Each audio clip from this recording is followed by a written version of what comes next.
Ooh, okay. So sorry, bro. Go. Um, Hi everybody, we're back. This is the second episode in our new series, our conversation series with different people. Every week, hopefully, this will grow into more than just once a week, and we're discussing the deep issues of our day with my colleague and friend, entrepreneur David Fuchs. And he's more than just an entrepreneur. I think he's really one of the few people that I know that hidden below his entrepreneurial energy, he actually spends a lot of time delving into the geopolitical issues and especially a lot what's going on in America vis-a-vis Israel. And I think he's got a lot of great insights, and we always have a great fun time together. And welcome aboard, David. Hi, David. Thanks for having me. The two D's. Um, we, we've talked like off and on through the years just how crazy the West is getting. Like it really just off the handle, crazy. Like, Right. what's your take on the current inflection point that's going? I mean, it's almost insane. If you watch the news every day, it's another crazy thing coming out. You know, with the post-election. What's your take on its influence vis-a-vis here in this country, and the fact that people have no clue what's going on here? Like you talk to the normal Israeli, and their mind, Biden won already, and let's move on, and it's over. And they don't really understand, and they don't understand what's going on in America, and they don't understand the serious nature of the political conflict. It's called a political conflict, or I wouldn't go as far as to say coup and counter coup and coup. I mean, it's a wild situation there. Right. What's your take on its effect on geopolitics of the Middle East, Israel specifically?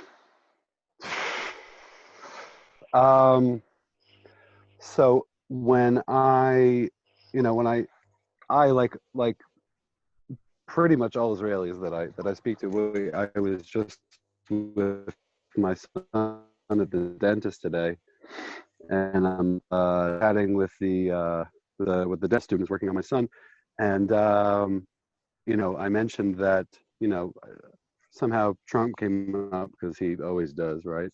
Um, and when I mentioned that American Jews don't like him, she was shocked. And she's like, how could they not like him? And I'm like, I really don't know. I really don't know. Um, it's to me, and I think to most Israelis that are paying attention, Donald Trump is by far the most pro-Israel president that America's ever had. Maybe second to Harry Truman, who overrode his State Department to ensure that America's diplomat to the UN did vote in favor of um, the creation of the State of Israel. But other than that, there's no one who's anywhere near him. Moving the embassy from Tel Aviv to Jerusalem, recognizing the Golan Heights as sovereign territory belonging to the State of Israel, his close personal relationship he's had with Bibi Netanyahu. I mean, you saw the first meeting, the meeting after the embassy was moved, the meeting between Bibi and Trump. It was like old buddies. Oh, I've known you for so long. It's not like as opposed to the previous administration where there was obvious and open enmity between Obama and Bibi. Um, so what we're doing is we're going from um, the most obviously pro-Israel president to a guy, and I don't believe the election's over. I'm still praying, still waiting to see what tricks Rudy and what's her name, Sidney the Powell. Sidney Powell, what tricks they have up their sleeve. They're talking a big game. We'll see. We'll see where it goes. But if it turns out, God forbid, that Biden does, get put into office, then we're going back to America paying the Palestinian Authority to, uh, giving international aid to Palestinian Authority so that they can pay people who are arrested for terrorism in Israeli jails. So we're going to see an uptick in, God forbid, terrorism. Um, Of course, Biden is promised to get back in the Iran deal, so that Iran can funnel money to Hamas and Hezbollah, so that Iran can continue working on a nuclear weapon. We're talking about the Middle East becoming a lot more violent, a lot more dangerous. Instead of empowering moderates, which in the Middle East, moderate is a very relative term, but at least people who are, let's say, friendly to Israel, because That's right. that's an easier way to say it. I wrote an email to my parents. I wrote an email to my parents before the election saying a vote for Biden is a vote for nuclear weapons pointed at your grandchildren. Which I mean, let's face facts. Biden has no clue I what's don't know going how on. to. Biden has no clue what's going on. I mean, yeah. I mean, he has no clue. I mean, his own I forget who it was. It was one of Obama's own cabinet members, one of the heads of I forget who it was, wrote in his biography that Joe Biden has been wrong on every matter of international affairs for the past 40 years. Yes. I mean, he backed the Iran the war, the second war in Iraq, which the Democrats they hated it until it came to voting for Clinton and Biden, who supported it. He didn't want to kill Osama bin Laden. He's in favor of the Iran deal, et cetera, et cetera. I mean, he's just, even when he was mentally competent, he had no idea what was going on. So now that his mind is gone and he's, going down for a nap at 2 p.m. after a day of playing, Parcheesi with his wife. He's really, this is really going to be ruled by the deep state in an open and obvious way. It reminds me a lot of, if you remember from the end, I believe it's the 6th or 7th book of Harry Potter, where the Hogwarts school is run by, not by Voldemort, right, but by one of Voldemort's henchmen. Right, so that everyone knows that it's really Voldemort running things, but they can't come out and say, "Oh, it's Voldemort," because if Voldemort came up and said, "I'm the headmaster, I'm running Hogwarts," then there'd be open revolution, right? If the idea that Biden is a moderate and he wants unity is laughable, considering both he and Bernie Sanders have come out and said that they're basically running the Sanders agenda. It's basically re-education camps. If you were trying to do that, you have to go to re-education camp. We don't even have to go so far as re-education camps. Bernie Sanders wants to destroy the American economy. He wants to. His heroes are, his political models are the USSR and Cuba and Venezuela. He says Sweden, Denmark all the time. I don't know if he's ever been to Sweden or Denmark. Listen, the biggest feeling that I've had since this whole thing went down is that God is really moving us. We sort of moved into the next stage of whatever's unfolding, right? Obviously, it's we have to believe God is in charge, and I say it a million times a day, God is in charge. But I really began to feel that God is just sort of, we've moved into the next gear. We're in the next stage of advancement, wherever this is going. So I don't want to say that it's scary, because that's I want to believe that it's all moving into a better place and a better paradigm. But in terms of the short term, what things are going to look like, we're looking at real economic hardships in America, which of course influences the whole rest of the world. And we're looking at money and diplomatic access being granted to some of the worst people and the worst regimes on earth. So it would almost be better if Biden had cognitive awareness. Or maybe not. But it would almost be better if he knew what was going on. Why? He's never been anything but. True, but at least you know you're dealing with. Here it's all shady character stuff. It's like I he is mean, what. he's always been a shady character. That's what That's true. the Hunter That's Biden true. laptop came out as. That's true. I hear you. I hear you. The whole Hunter Biden thing, the Ukraine thing, this whole thing, he said, well, son of a bitch, he's openly been corrupt for decades. Um, forgetting about the whole China thing. Hunter Biden at one point was on the board of Amtrak. What is Amtrak? Amtrak is how Joe Biden got to and from work every day. So Joe Biden, his brothers have been implicated in things. His children have been implicated in things. He's been pay to play. He's been for sale Sure. For decades. This isn't even whether he's cognizant or not. He's just looking for the highest bidder. He's not looking for freedom. He's not looking for the Constitution. He's not looking for individual rights. He's looking for what puts more money in his pocket. And I wouldn't be surprised if he gives the nuclear codes by accident to China. I mean, in the middle of a conversation. I mean, you're assuming that you're assuming he's even going to be on the phone with. That's true. I mean, Greg Hunter's on the phone. That's right. Hunter Kamala.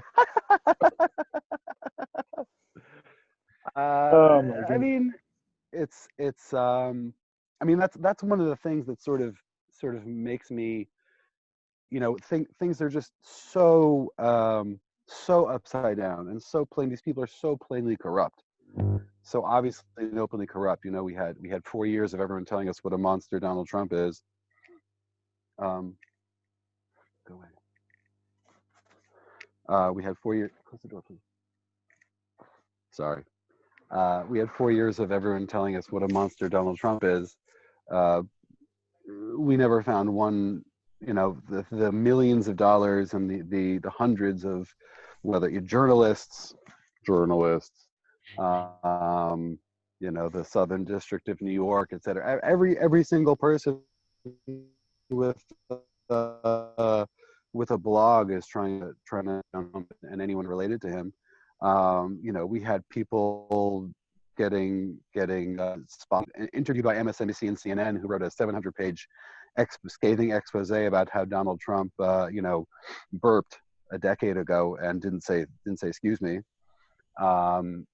But nothing real came out. Meanwhile, whether it's Kamala, I mean, literally sleeping her way into power, I knew you'd get there. And being the most unpopular. I mean, it's really it's a sad thing. It's a sad thing that you hear people celebrating her as a feminist icon, but it's really she used her sex to get ahead.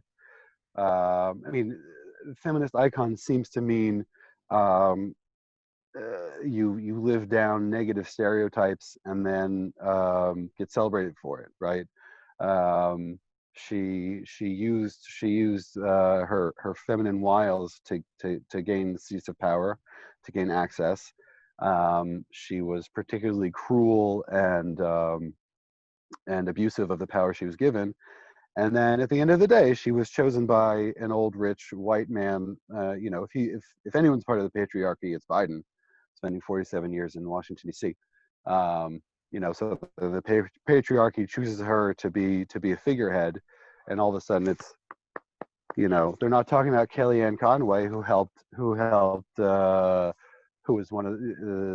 run a successful presidential campaign. They're not talking about Amy Coney Barrett, who is an outstanding law professor and a mother of 7 and a devout family woman. Those people aren't feminist icons, right? The feminist icons are the women who are unscrupulous and who are given everything by the patriarchy. So it's sort of it's all upside down. Everything is so fantastic. Yeah. There's no. The emperor's naked, my friend. The emperor's totally naked, and no one wants to say it. And then when you, I mean, I went through a long period of time, a good few years, when I was very aggressive on social media, on Facebook.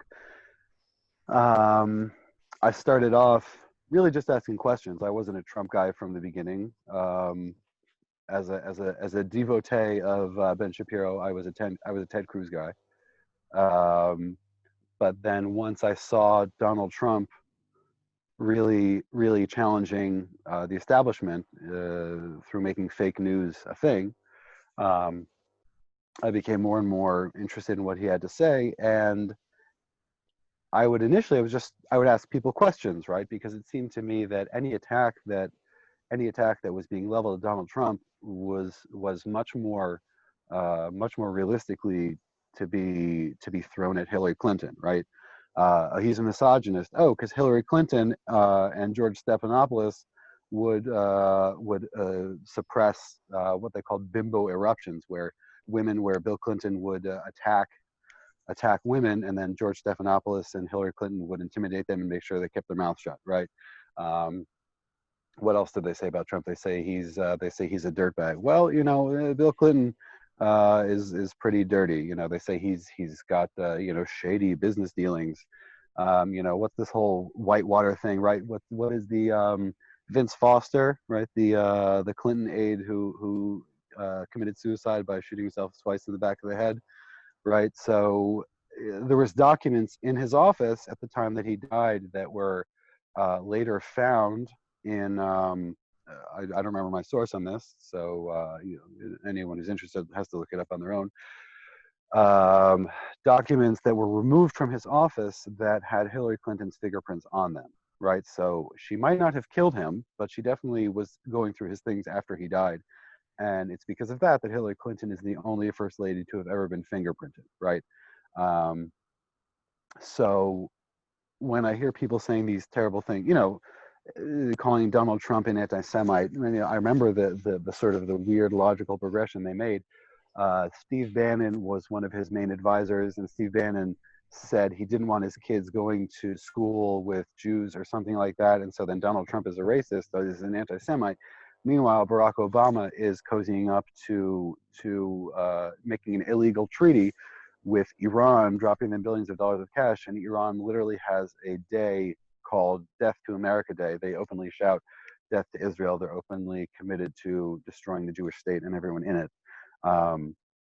So it seems if you're making connections to go from Donald Trump to Steve Bannon to anti-Semitism, that everything that gets washed on Donald Trump. Meanwhile, Barack Obama is actually financially and diplomatically propping up an avowed enemy of the Jewish people and the Jewish state. So from the beginning, from years ago, and I just started off, and I was asking questions. I was trying to find someone who could answer my questions. I was trying to find someone who had more than just a simple bumper sticker slogan to refute what I had to say. They don't have anything else, though. They don't. They never have. Don't have anything other than slogans? They don't have anything deeper than that. They don't have any real depth to their ideological viewpoint, other than they just want power. I mean, think about it. They loved Donald Trump. They loved Donald Trump. They wanted him when he was donating to them. They loved him. He was the greatest guy in the world. They loved him, but they never truly trusted him because he was never really part of their shtick. He never went to Epstein Island and all the whole crap. He never was the whole part of it. And I'm just at one point, it's and they never really trusted him. And so when he ran, they go, oh no, he knows all of our schemes. He knows everything because he was part of the big billionaire club. Wait a second, we can't really trust this guy. And so, he's a racist and anti-Semite. Basically, you just hate. Last year, you went to get donations from him. There's no problem with that. Now he might reveal everything. He might shut down our whole shtick. And that's what this is all about. That's my thing about it. That's what this is all about. They don't want to be found out. So, but why is it so? My question is, why doesn't everyone see it? Why doesn't everyone see that Joe Biden is an empty suit? Why doesn't everyone see that? It's why is everyone so ideologically holed up? Because it would have to. I don't know. They would have to accept the fact that their world is a lie. No, people don't want to accept the fact that the world is a lie. No, our world is perfectly fine. It's your world that's crazy. That's why where Right. we live, you and I, we're the problem, right? Because they just want to go back to sleep. That's what I think. I really think that's what Biden voters want to do. No, this is really scary what's going on Mhm. right now. We have to have a normal existence here. So we're going to have to vote for. I mean, we're going to make the most abnormal, asinine vote possible to have a normal existence. Think about that for a second. I'm voting for a person with dementia. I'm voting Right. for a person with dementia in order to return back to a normal life. But that's where they're at. That's how crazy it is. Right. The, what I kept thinking of during the election was, if you remember the movie Major League, you remember the movie Major League Yeah, yeah, about the baseball team? yep. So right. So the owner of the Cleveland Indians, right, her husband dies, and so she's left with owning this team. She wants nothing to do with it. She hates Cleveland. And according to the league rules, if a team comes in a certain, the bottom third or whatever, bottom half, they can then cancel the contract with the city and move to another location, right? And her strategy is she gets the absolute worst players she can find because she wants to come in dead last, right? She says, I want to, no questions, I want to be the worst team in baseball, right? And the story is, of course, they come back and they win, etc. But I thought that that's what the Democrats were doing. I thought that that was their game plan. I thought that we want to come in, we want to get, and I couldn't tell why, right? They got a physical, a mentally incompetent, septuagenarian who hasn't done a damn thing in the past 50 years in his tenure in Washington. They got a vice president who was so unpopular that she had to drop out of her own party's race because no one wanted a thing to do with her, right? Um, running against an agenda, running against economic prosperity and toning down wars, and you know, and they just kept saying COVID, COVID, COVID, COVID, COVID. And I never understood. I mean, it's really, and then, whew, I also I also undertook a strategy. One of the things that I would do when I was heavily engaged in my social media fistfights, which I eventually dropped out of because it became too much. Um, um, is I listen to NPR and I listen to Pod Save America and I listen to Nate Silver's 538. I was listening to several left wing media outlets because I wanted to know. I don't want to just live. I love Ben Shapiro and I love Michael Knowles and I love Steven Crowder, but I understand that I need to get a rounded picture. I need to know what everyone's saying, right? Not just the people that agree with me that sound nice. I want to know what everyone's saying. Fine. And I found that um, what they had to say was a whole lot of nothing. And I found that sorry, I lost my train of thought. Bring me back to speed. Outdoors, man. I know it's been a long day. Um, What are you drinking? ginger water. Trying to keep the chakras clean. Um, no, where was I going with that? Make a good point. Make a good point, and I'll say that's what I was going for. Am I killing? I'm killing the show. This is terrible. I stopped everything. We just lost half our audience. No, Oh no, my we're god. fine. We're not live. Don't worry about it. I think I am half our audience at this point. Probably. Oh, it's all good. It's all comedy. No, no. Ultimately, we'll wrap it up. How about that? The world is upside down, and I think Yeah. the fact is it's upside down when America's become the banana republic, and Israel and the Sunni Arab states become Right. the model relationship in the world. I mean, it is bizarro. Is it Right. stands. The UAE, Bahrain, and Right. us are more mature than what's going on in America. That's it. Right. That's all we have Right. to, I think Right. we have to deal with the Right. fact that the world is upside down. That's basically what I'm getting at. Well, Like, we just have to accept the shift and the transition from what was, which is in America, to here in the Middle East. well, I think it's not that we have to accept the world is upside. The world is upside down if you're standing on the geocentric model and all of a sudden the heliocentric model Yeah. comes in. I think it's not that it's upside down. It's that it's just as you said. Now there's a new center now, right? Rabbi Nachman says in the Likutei Moharan in Torah number 80, lesson number 80, he says that peace, shalom in Hebrew, peace is when two opposites coexist. Two opposite things, right? This idea that for as long as I've been paying attention to the Middle East, peace essentially means Israel, waves a white flag and the Palestinians get to run roughshod over us. At least that's my understanding of it. Feel free to quibble with my very sort of blunt and perhaps oversimplified version of it. But peace means is exactly what you're saying, that you have Israel and you have Bahrain and UAE and Jordan and Egypt and Saudi Arabia. We're all kind of, I don't think they're going to invite us to their weddings, but and I don't know if we're going to invite them to our weddings, but there's economic trade, there's tourism going back and forth.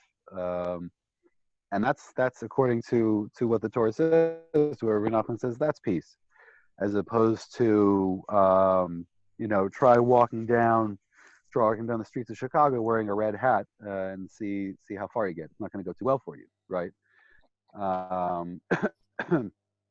Excuse me. I mean, I watched a video from Tucker Carlson the other day talking about how they want to try Trump for sedition and treason, and he's going through the constitutional process, so of course he ought to be hanged for his crimes against humanity.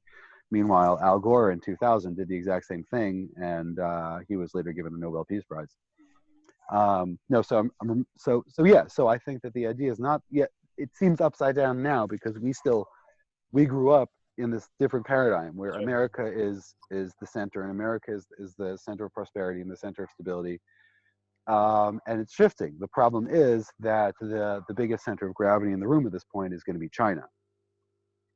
And I don't know so much about China. I haven't even begun to wrap my brain around this whole monstrosity because China is China's just a monopticon, right? Monopticon is a model of a prison from 150 years ago or so. A friend of mine told me about, where essentially someone modeled a prison that's built along a pillar with cells all around a central pillar, and there's a one-way mirror on the prisoners at all times, so they don't know when they're being watched and when they're not being watched, right? And that's the Chinese. That's the Chinese. What's the system called? The Chinese rating system. America is really moving into that kind of thing. The fact that Google's watching this right now, Facebook is watching this right now. They're tracking us, they're tracing us. So where the power center is moving is not necessarily to a good place, which I think is the thing that I'm most worried, most concerned about in terms of where America is in 5, 10, 20 years is not necessarily for America, because obviously I want I'm happy with the paradigm we're in now, more or less. But if we're going to move into sort of a global communist Chinese technological overlord system, I don't know what that means, and it doesn't feel like at least for America, at least on paper, there's a commitment to individual rights and individual freedoms and God-given rights. But once the power center shifts to wherever it's going to shift, who knows what that looks like. So that seems to me, I mean, and that's sort of an inevitable thing anyway, right? The fact that I don't know. I don't.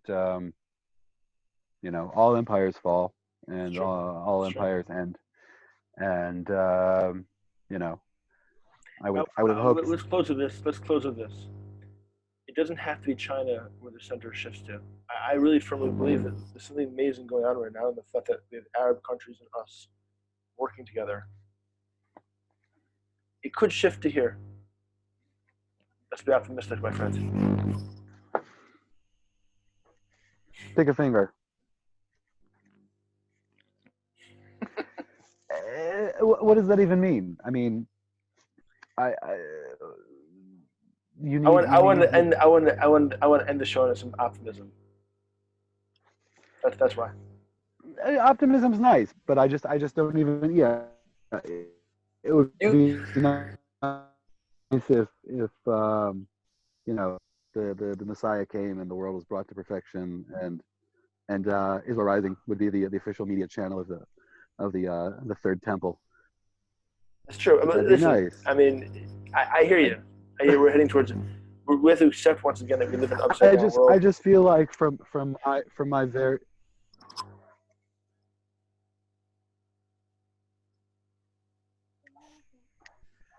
we've always known that. We've always known we live in an upside down world. That's not the innovation, right? The innovation is that it's obvious now. The innovation is that the most pro-Israel president, the most pro-Israel president we've ever had is called an anti-Semite. Wow. Who clearly has no allegiance or interest in the state of Israel, right? That's a certain basic